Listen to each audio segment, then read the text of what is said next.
Welcome into our February GBMC Facebook Live. This is where we get to talk to the experts, really about topics that affect all of us.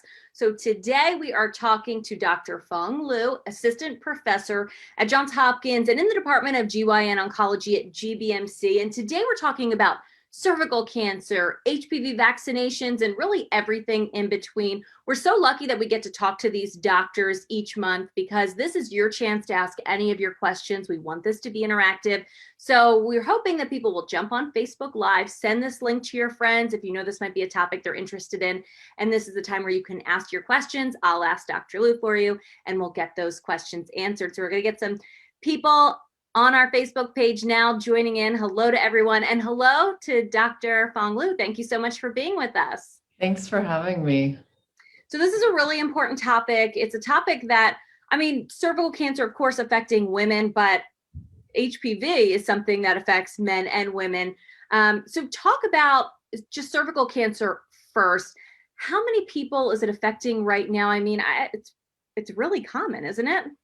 So cervical cancer, thankfully, is not that common because of great screening and great preventative measures that we have in this country. But what causes cervical cancer is HPV, and HPV is extremely common for any sexually active adult.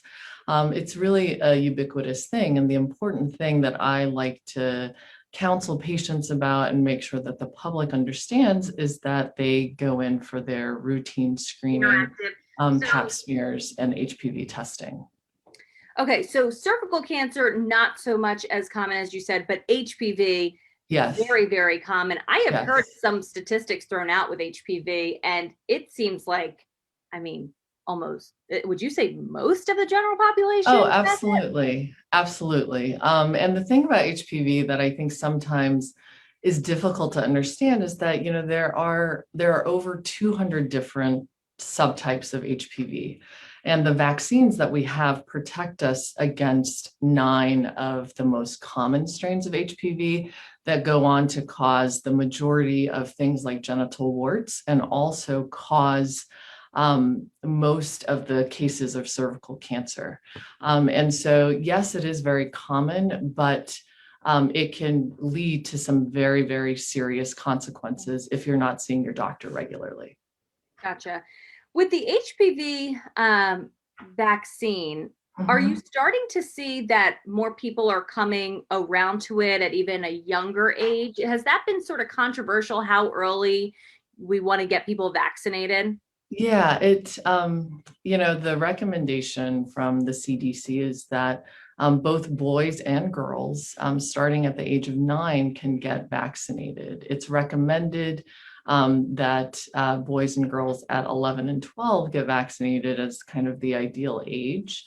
But the vaccine has really been around since 2006. And those of us who treat cancers caused by HPV, like cervical cancer, like vaginal cancer, like vulvar cancers, we really would love to see more of an uptake of this vaccine. And we wish it was higher than it was. And yes, it has been controversial. Yeah, and is that because I feel like, you talk about HPV, you're essentially talking about sexually transmitted disease. It is. In a sense. And is that, I'm assuming that's the reason why people are, not wanting to get their kids vaccinated that young. Right. It's sort of like, they're too young for us to even be thinking about that. But what would you say to those parents? Well, I think as a gynecologist, as a GYN oncologist, my focus is on health. And we know that sexually transmitted infections, if we talk about them more, if we normalize them more as part of just, your well woman, your routine screening tests as a way to keep ourselves healthy, I think it's really important to destigmatize it. And just because you're getting vaccinated for a viral infection that is sexually transmitted, it does not mean that then it gives, your child free rein to engage in promiscuous activity. That's not, that doesn't actually even come into the conversation. The focus is really about keeping yourself as healthy as possible. Gotcha. We are getting some people tuning in. Thank you all for jumping on Facebook. Hi, Ivy, Anna, Denise. We're so sorry. She said my aunt passed away from that. Lauren writing in, does the vaccine bring out an autoimmune disease like type 1? No, no, it hasn't been borne out in the literature at all. Yeah. Okay. Moderate dysplasia is the beginning stage of cervical cancer. Someone wrote in. Is that true? So the thing about HPV changes, and I'm glad somebody asked about this, is that the way that it leads, the process to cervical cancer does take some time, and it generally goes through a process of developing abnormalities called dysplasia that are essentially precancers. And this is why still, even after getting the vaccine, and if, especially if you haven't been vaccinated, to see your gynecologist, to your general practitioner, to get pap smears and HPV testing, because what you want to do is to catch these changes before they actually turn and transition and transform into cancer. And so it's definitely very treatable at these precancerous stages. And this is, something that can only be caught by a visit to your doctor. Right. We had a question that was written in ahead of time. So does a newly positive HPV test mean that my partner has had other partners while I am with them? So that's a very good question. It's a question that I get asked a lot. And the answer is not necessarily. Because the way HPV infection kind of works, if you will, is depending on how well your immune system is working, you can clear the virus. It can also get reactivated. And so it could be from an exposure years prior that could cause a newly positive HPV test. And so again, the important thing is for the person's health at the time is to get evaluated for that abnormality, to get treatment if you need it, and then to also, again, get vaccinated. You can get vaccinated after even testing positive for HPV. And if you were to get vaccinated after testing positive for HIV, Or talk about HPV. what that would help with. So again, like I talked about before with the different types of HPV, you may be HPV positive for a certain type, but then getting the HPV vaccine, which covers 9 different types, can help protect you against the ones that you have not been exposed to. And just a few years ago, the FDA did approve the HPV vaccine up to age 45 for both men and women. So I encourage all of my patients under the age of 45 to get the vaccine if they have not already. No, I feel like we're in this world where we're talking a ton about vaccines, yes. right? We're hearing a lot about the COVID vaccine right now, and everyone's interested in side effects. Any side effects that goes along with this HPV vaccine? Yeah, there's definitely the most common are going to be your local side effects of soreness and redness around the injection site. Those are the overwhelming majority of the side effects that you're going to see. And I'm really actually glad that we are talking about vaccines, because I think it's really heightened the awareness the public has about vaccines and the availability of all of these other vaccines that we have to prevent disease. I had a question come in. Is it safe for boys as well? Oh, yes, absolutely. So again, the same ages, are approved for boys and girls. So you could start getting it at age 9 for both boys and girls. The recommended age by the CDC is ages 11 to 12. And then again, it is approved through age 45 for both men and women. And I don't know if I missed this, but I believe at least some years ago, it was a series of shots, correct? Mhm. Is it Yeah, one vaccine? Is it a series still it is still a series. It's a series of 3 shots of 3 shots? And separated. how Yep. far are they spaced apart? Generally about a couple months. A couple months. Yeah. Okay, for those of us, or for those of you who are joining us right now, we are talking cervical cancer. We're talking a lot about HPV and vaccinations. Doctor, would you just go over some early signs of cervical cancer for those just joining us? Yeah. So early signs would be bleeding, abnormal bleeding. So bleeding between your periods, bleeding after vaginal intercourse, abnormal or foul smelling vaginal discharge. Those are kind of the common early signs. Of course, pelvic pain is another thing that we see sometimes in later stages of presentation. And of course, changes to urinary habits or bowel movement habits are also more later stage symptoms of presentation. I do want to stress that the goal of screening is really to catch it before it is symptomatic, before patients will actually feel it, because oftentimes, most of the time, to be honest, when patients are already experiencing the symptoms that I talked about, there's already a tumor there. And so when we have a tumor there, then it's more advanced, and it becomes more difficult to treat. And the goal, because we have such good screening methods with the Pap test, with HPV testing, the goal is really to catch it before it gets to that point where patients are seeing symptoms. And we have reliable ways, and really no one in this country should be dying from cervical cancer. Of course, I mean, who loves to go to, The their doctor, gynecologist. right? The gynecologist. It's right. It's not always the most pleasant doctor to go to, but should it be yearly for all women? So so I want to distinguish kind of Pap tests and a visit to your gynecologist, because they're not the same thing. So the recommendation for cervical cancer screening, so Pap and HPV testing, is really to start at age 21.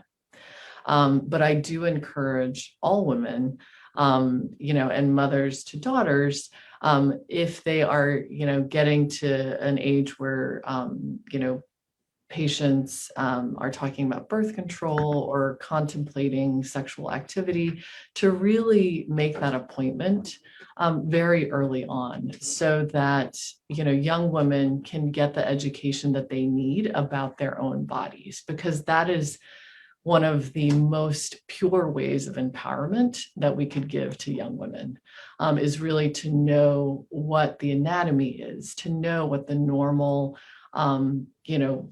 biologic and physiologic processes of what is actually your period. Why is sexual activity, what can it put you at risk to in terms of infections, and how do you protect yourself in terms of from unplanned pregnancy as well as infection. And so I want to stress that those annual visits, are really about talking about, well, this is going on with my body, or what is normal, or, and understanding from a reliable physician, what's normal for your body, and kind of using that as a way of self-care, truly. Yeah, it's so important for young women too to know that going to you guys. I mean, it's a safe place, and there's nothing you Right, haven't seen, and it can be a vulnerable feeling going in there, but it right, really, as you said, I mean, it's just so important to just have our young girls being educated early right. on. So going back to HPV, let's say you get a positive HPV test, you have it. Mhm. Is there any chance of, can you ever get rid of it fully, or will it always be in your body? So that's the answer to that question is dependent on a lot of different things. So it depends on the type of HPV that you're exposed to. Certain ones are tend to be more aggressive and more tenacious and hard-headed about not getting cleared by the body. It depends on what's going on with the patient's other medical problems, if they have any, if they have chronic conditions that, predispose them to depression in their immune system. So on the one hand, yes, it is very possible to clear HPV infection, especially in young patients.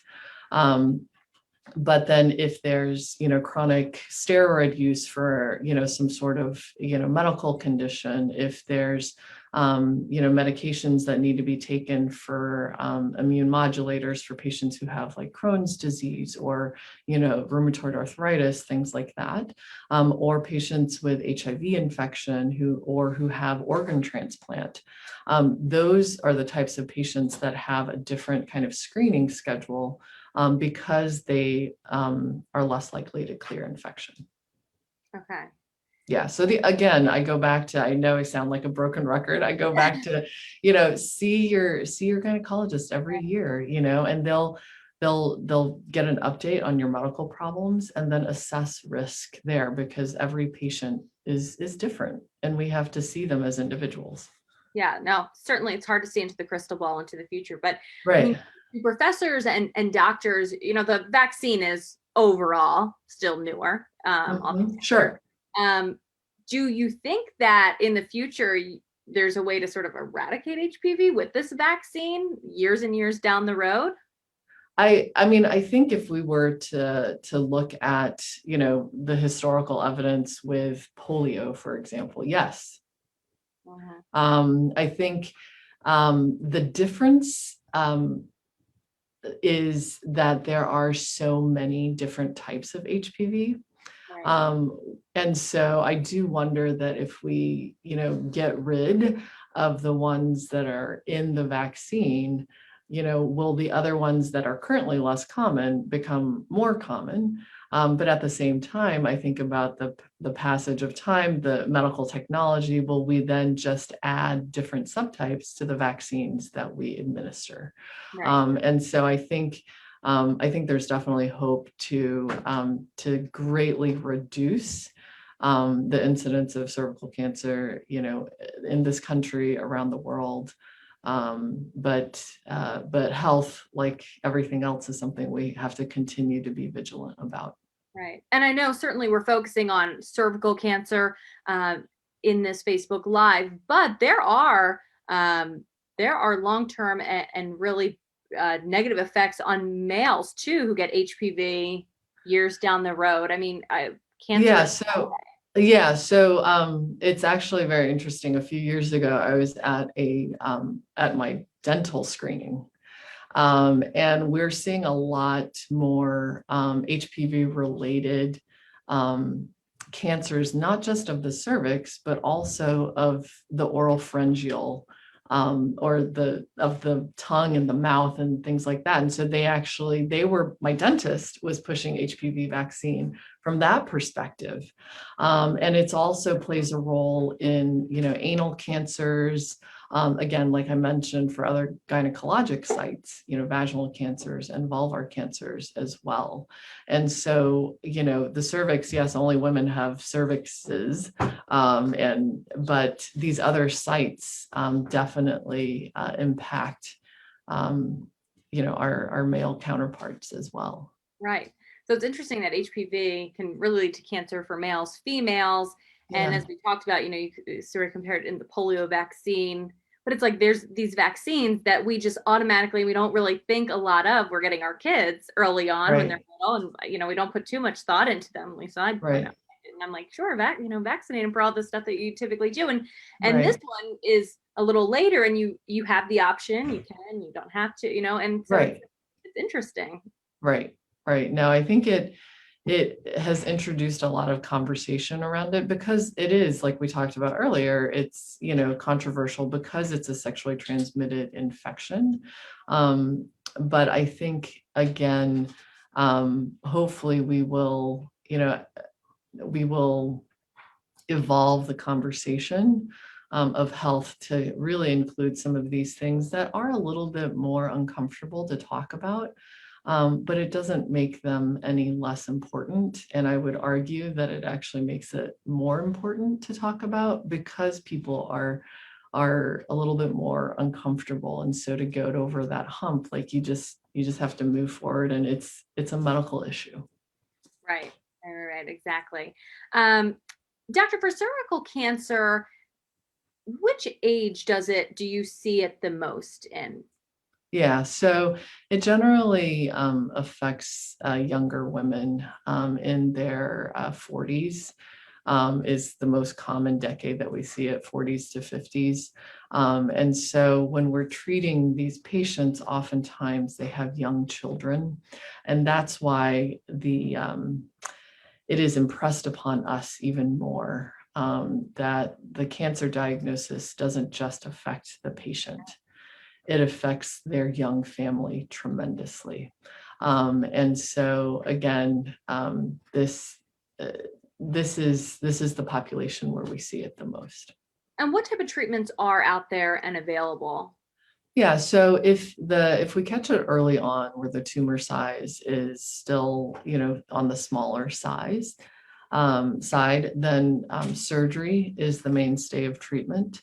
However, if it's discovered and diagnosed at more advanced stages, then treatment is generally focused on chemotherapy and radiation.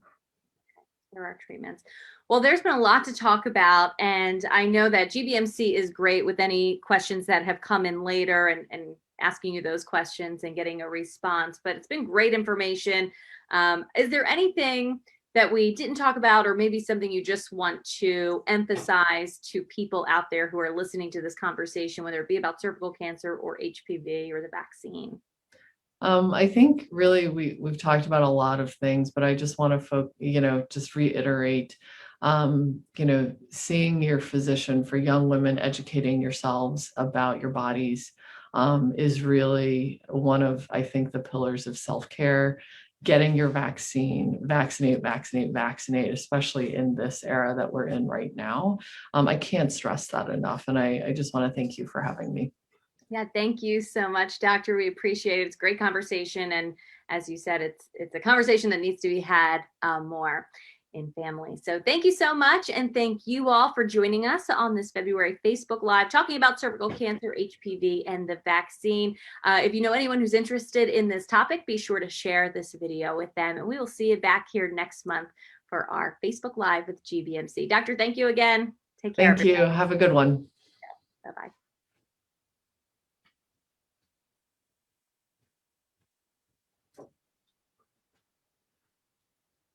All right. Are we done? Oh, good. Yeah, awesome. Thank you so much. That was great. Thank you. That so was much. awesome. Yeah, you were That's amazing. great. Well, thank you, Ashley. We'll miss you. Good luck. Thank you. I'm sure